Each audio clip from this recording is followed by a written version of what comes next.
হ্যাঁ, দর্শক শ্রোতা আপনারা ভিডিওটা আজকে স্কিপ করবেন। আপনারা শেষ পর্যন্ত দেখেন যে আপনারা এতদিন কি করছেন, মরহুম শেখ মুজিবের জন্য আপনারা কি করেছেন। দেখেন এই হুজুরটা কি করেছে।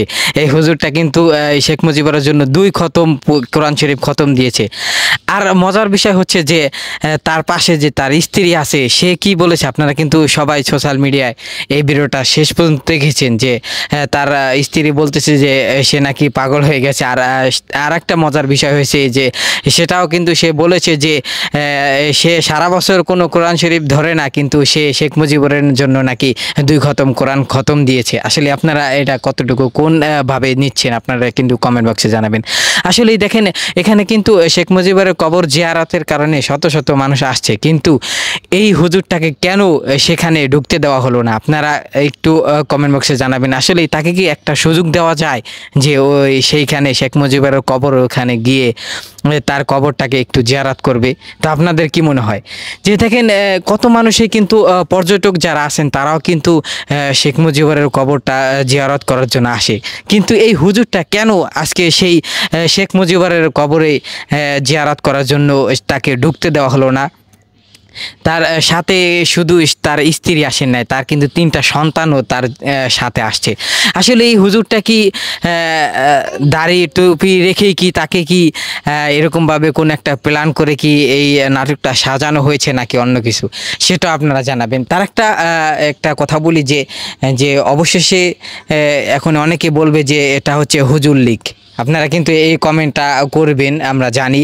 তো তারপরে বলতে চাই যে হুজুর কেন শেখ মুজিবের কবর জিয়ারত করার জন্য আসবে আর কোরআন খতম দিবে? ভাই কোরআন খতম দিবে এটা ভালো কথা, সে আমাদের বাংলার জন্য অনেক কিছু করেছে, এজন্য তার কোরআন খতম দিতে পারে, কিন্তু সে তার স্ত্রীকে নিয়ে সে তারপরে এই কবর জিয়ারত করার জন্য আসছে। ভাই এখনই দেখবেন অনেক কিছুই বলবে। কিছুদিন আগে কিন্তু সাকিব খান একটা কথা বলেছে, সেটাও কিন্তু আপনারা অনেক ট্রোল করেছেন, কিন্তু দেখেন আজকে যে এই হুজুরটা শেখ মুজিবরকে নিয়ে এরকমভাবে ট্রোল করলো বা এরকমভাবে হুজুরটাও কথা বললো, সেটাও কিন্তু আপনারা দেখেছেন। তো এই জন্য বলবো যে হুজুরটা কি এমনিতেই তার নিজের থেকে কি আসছে নাকি অন্য কোনো কারণ বা অন্য কোনো ওয়ে রয়েছে, সেটা কিন্তু আপনারা দেখবেন। তো ভিডিওটা আজকে সর্বোচ্চ শেয়ার করে দিবেন যে আপনারা জীবনে কি করেছেন। দেখেন সে কিন্তু ২ খতম দিয়ে তারপরে শেখ মুজিবের কবর জিয়ারত করার জন্য আসছে। আসলে তার এখানে হুজুরটা যে এরকমভাবে কথা বলছে, তার পাশে যে তার সহধর্মিণী আছে যে তার স্ত্রী, সে কিন্তু বলতেছে যে আসলে এই লোকটা কিন্তু পাগল হয়ে গেছে, সেটাও কিন্তু বলতেছে।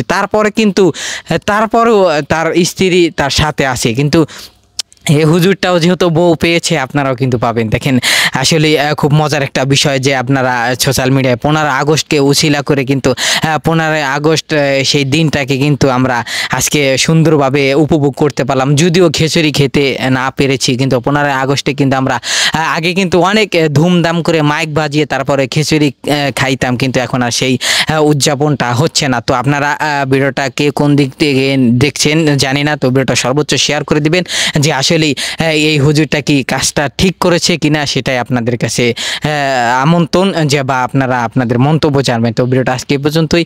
আসসালামু আলাইকুম ওয়া রাহমাতুল্লাহি ওয়া বারাকাতুহু।